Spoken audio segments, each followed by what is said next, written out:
Diego Cordovan. Adam Schoenfeld. Welcome to the Scoop, brought to you by Full Tilt Poker.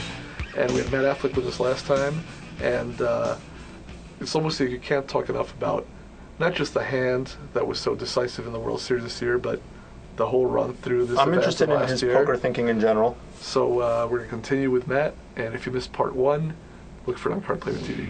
Do you think that he had developed, either just from the short time or from hearing, an image that you were a wild man, and because that he would call it off pre, and that he called it off the way he did, on the one hand, he said you have 9, so that would be a set. On the other hand, he had to have some idea that you might have air.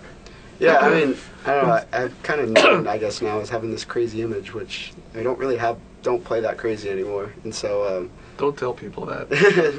Just from watching, my image was not that you were crazy, but that you're willing to make a big call if necessary, and you're willing to put someone to a decision, but not necessarily for your whole stack. Exactly. I mean, I try to leverage people as much as possible, basically. So. Well, I mean, you finished 15th this year, and of course took this horrendous beat. You finished 80th last year, so 2 years in a row you've made deep runs. And also last year, it's not just that you finished 80th, but you're one of the chip leaders after the first couple of days. I mean, you had a huge stack. Yeah, the year before I was chip leader at the end of day 4, and then this year I think I was third in chips at the end of day 4. And both years I got all my chips on day 4. So. Right. So both years you've been at the top of the leaderboard. So are you playing? I mean, I assume that you are playing an aggressive style and a loose style, because a lot of the conventional wisdom is the first couple of days there are a lot of easy chips to pick up, and people are more conservative. But I get the sense that you come in high gear from the beginning. Kind of my strategy the last couple of years is it's kind of like a Dan Negreanu small ball almost, where I'm playing a ton of pots pre-flop, like min raising and 2.5xing it, and I just create this image where they see me playing 30 or 40% of the hands, and we're 150 big blinds deep, so you can justify flatting 10-7 suited on the button versus weaker players and stuff.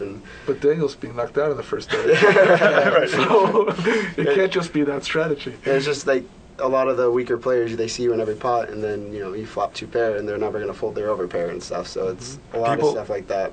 Some people, they start personalizing it, and they get almost offended that you're playing a lot of pots, and then that's when they make the horrendous play against you and dump off 15 or 20,000, right?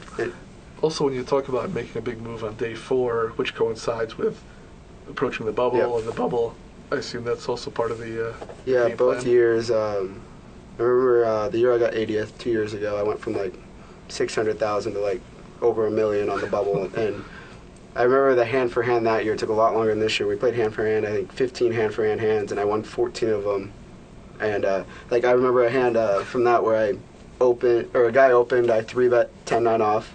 He calls off and has maybe a pot-sized bet left, and the flop comes 10-5-3 rainbow.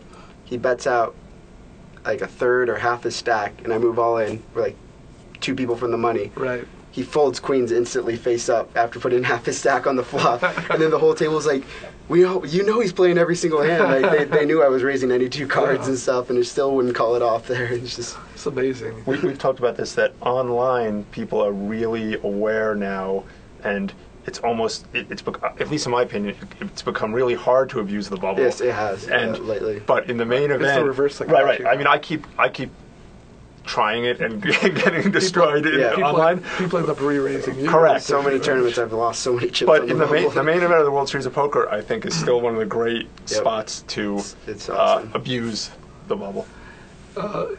It may be changing now, but is my impression correct that you've had this great success in the main event the last couple of years, but you don't really play a lot of live tournaments? Lately I've been playing a lot of live, especially since this World Series. I've been doing pretty well live.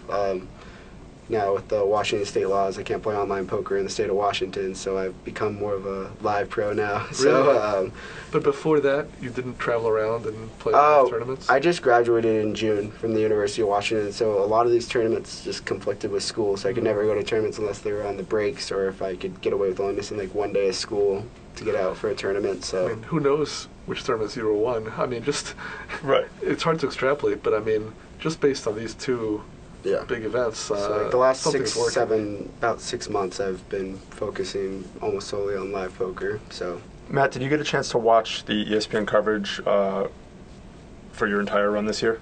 after the fact? Yeah, I think I've seen all of it. So Norman Chad really took a liking to you, and for good reason, because you were playing quite well. Even though you took a real money equity hit there, which, several $1 million. Don't you agree? Yeah, I tried to figured it calculate about afterwards. between 3 and 4 million. I think that's- Interesting. I told Adam the same. It's funny. I think Diego said 3. Right yeah. when the hand, right after that, we were talking on the phone, and I said I tried to do like an equity calculation just based on chip counts and so forth. And I said that conservatively it was 3 because, of course, the value of winning is much greater than just the 9 million. Whatever first prize was. So you have to factor that in, and also even just making the November 9, there's ancillary value. So conservatively, it's 3 million just based on the prize money, not to mention all the other. Yeah, I was figuring if I win that pot, I'm probably getting top 3, which I think third was probably about 4. So I figured I'd get third at least 70% of the time. Matt really appreciates you. Yes. No. And but I don't mean to be like a false optimist, but I will say that because Norman Chad took such an interest in you, and so many hands were shown with you playing, that you have achieved there will be some equity for you. Everyone knows you.